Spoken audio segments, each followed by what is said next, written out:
Hello, my name is Diana Vianey Moreno Diaz. I am a student of the career Business Management Engineering of the group Third B. And in this moment, I'm going to tell you the story of the ugly duckling.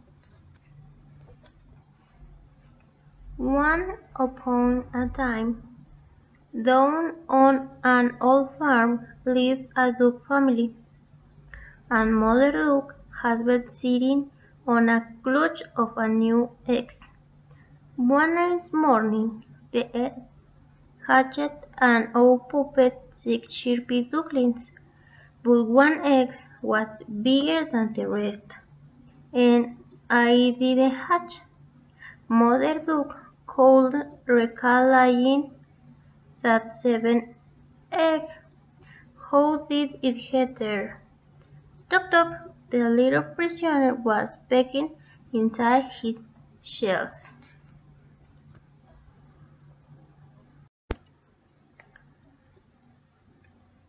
Did I count the eggs wrongly? Mother Duck wondered. But before she had time to think about it, the last egg finally hatched. A strange-looking duckling with gray feathers that should have been yellow-gauzed had worried Mother. The ducklings grew quickly, but Mother had a secret worry. Oh, I can understand how this ugly duckling can be one of mine, she said to herself, shaking her head as she looked at her lost born. Well, the gray duckling certainly was pretty, and since he ate far more than his brothers, he was outgrowing them. As the days went by, the poor ugly duckling became more and more unhappy.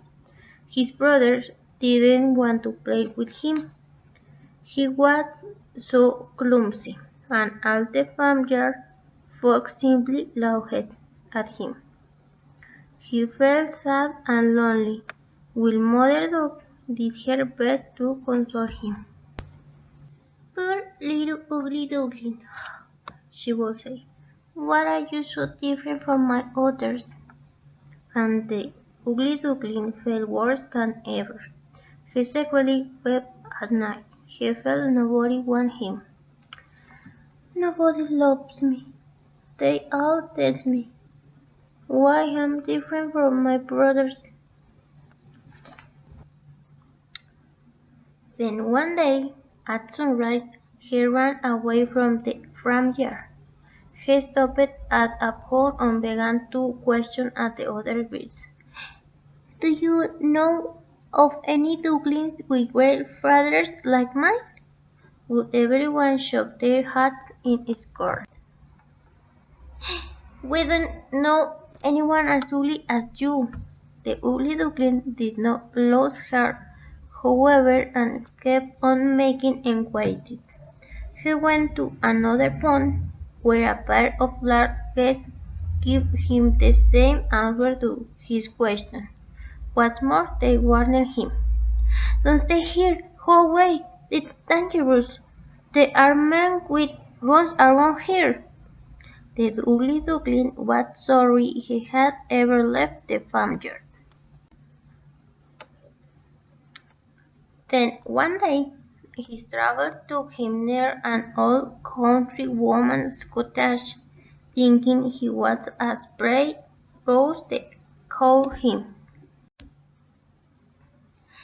"I put this in a hutch. I hope this female lays plenty of eggs," said the old woman, whose eyesight was poor, but the ugly duckling laid not a single egg.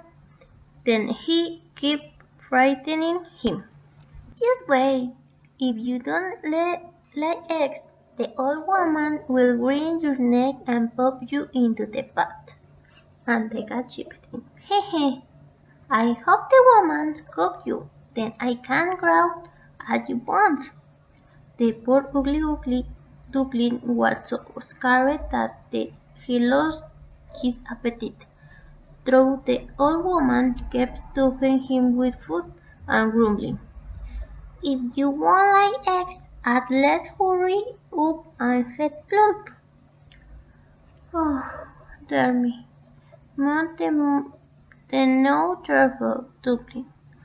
I died of fried fruits, and I did so hope someone would love me. Then one night, finding the house door ajar, he escaped. Once again he was alone. He fled as far away as he could, and at dawn he found himself in thick bed of reeds. "If nobody wants me, I hate her forever." There was plenty of food, and the duckling began to feel a little happier.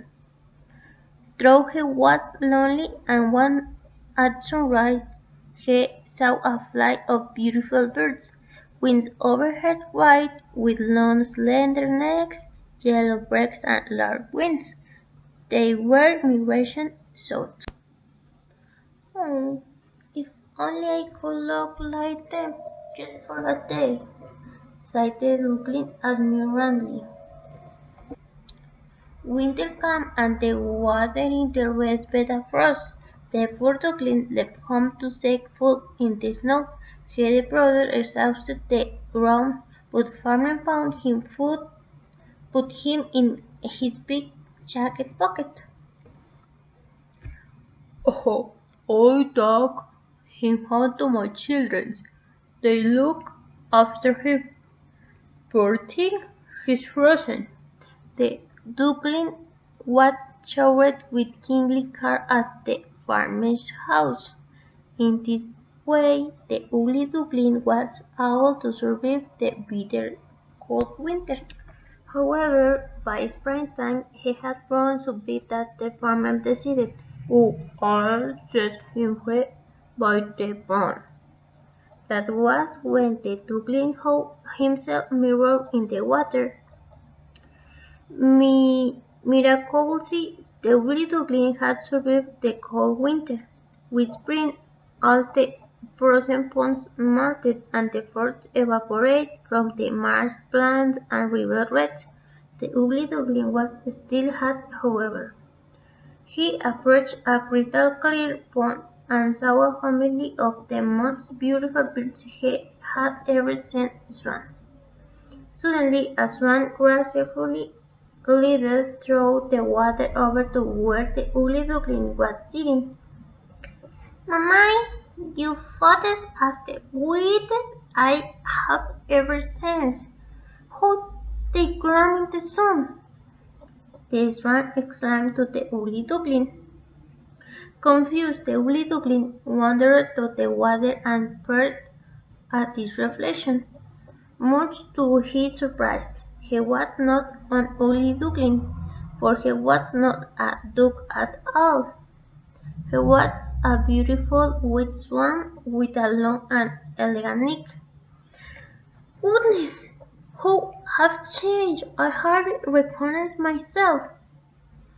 The flight of swans wintered not again and flew on the pond. When the duckling saw them, he realized he was one of their kin and soon made friends. "We're swans like you," they said warmly. "Where have you been hiding?" "It's a long story," replied the young swan, still astounded. One day, as the swans were swimming, a man and his wife came strolling by with their children.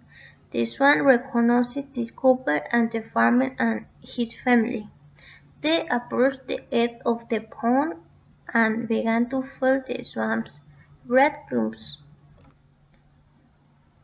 The farmer looked at the once ugly duckling and said, "Oh, it looks like you found yourself a niche family. You are the most beautiful swans I have ever seen." For the rest of his days. The swan lived happily with his new swan's family, and was rooted often by the farmer and his family, and he almost burst with happiness. Then